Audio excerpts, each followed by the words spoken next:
Yes, dear students, today we are going to discuss about the meaning of journal and why we are passing the journal entries. So journal is the French word which derived from jour, that means daily basis. So whenever we record the transactions in accounting books for first time, then that book is called journal. The process of recording the transaction is called journalizing, and where the transactions are to be recorded, that is called journalizing. So rule of journal is that is the specimen. First you have date, second is particular in which you have to describe what to debit, what to credit. For example, you go to the market, you purchase 1 kg sugar of 30 rupees, for example. In that situation, in your book, what entry will you pass? You purchase good. So for purchases, you have to purchase account debit. Debit what comes in to credit the supplier personal account, किससे आप खरीद के लाए हो. To अगर आपने cash पे खरीदा, टू कैश. अगर आपने उधार पे खरीदा है, क्रेडिट पे परचेज किया है, then you will pass to Ramlal, to Shyamlal, the name of the shopkeeper. That's I know. You have to just see the screen so that better understanding. Yes, students, kindly show the screen and be within the meeting. So that is the format of journal. Ledger folio is there, debit amount, credit amount is there. So first column is date wise you have to record the transaction. In second column you have to describe the things, and in third column, that is the ledger folio number where you have to record the transactions and debit and credit amount is there. Then thereafter, these are the rules of recording the transactions. Debit the receiver, credit the giver personal. Debit what comes in, credit what goes out real account. Debit all expenses and losses, credit all incomes and gain, that is nominal account. And keep in mind, all assets if increase, all expenses if that is increasing, then that is debit. All incomes and liabilities are credit. Now these are the important points which you have to keep in mind regarding this. Points to be noted: capital account, that is the initial amount invested in the business. So capital is always a credit balance. Drawing is a debit balance, that is expense for a business. Cash and credit transactions, for example, goods sold to X for 2000 for cash basis, the name of person is not important. You will pass the entry.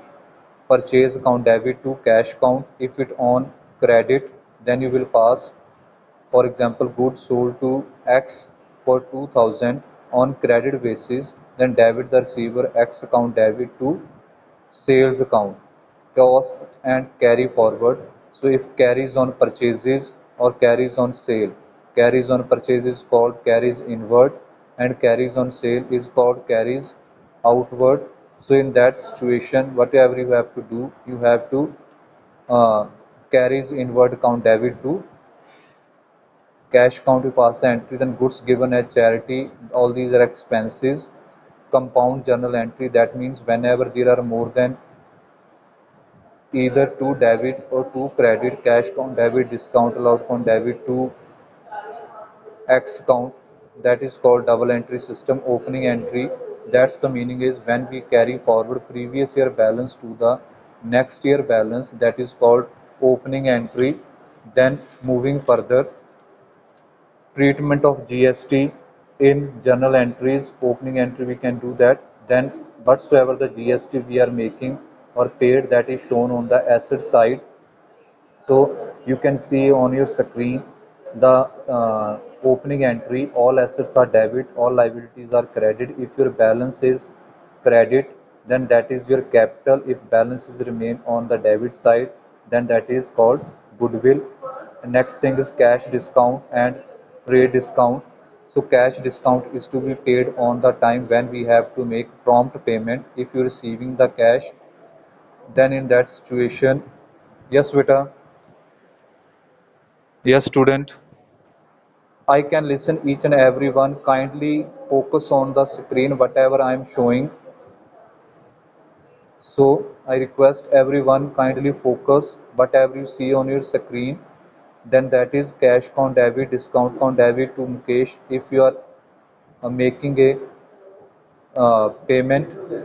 Then in case of if you're making a payment to someone, then debit the receiver to cash count to discount count. For trade discount, there will be no entry in the books. Only you have to reduce the cost price or list price with the amount of trade discount. For example, bought goods worth rupees 86,000 from Ram less 20% trade discount. So we have to deduct 1200 from 6,000. Entry will be same purchase count debit to Ram 4800. That is the case.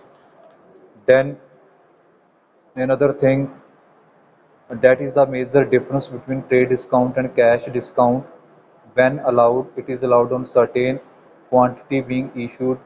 Cash discount to making a prompt payment purpose is to prompt sale, and cash discount purpose is to increase early payments, and other differences are there. So these are the main points you have to keep in mind.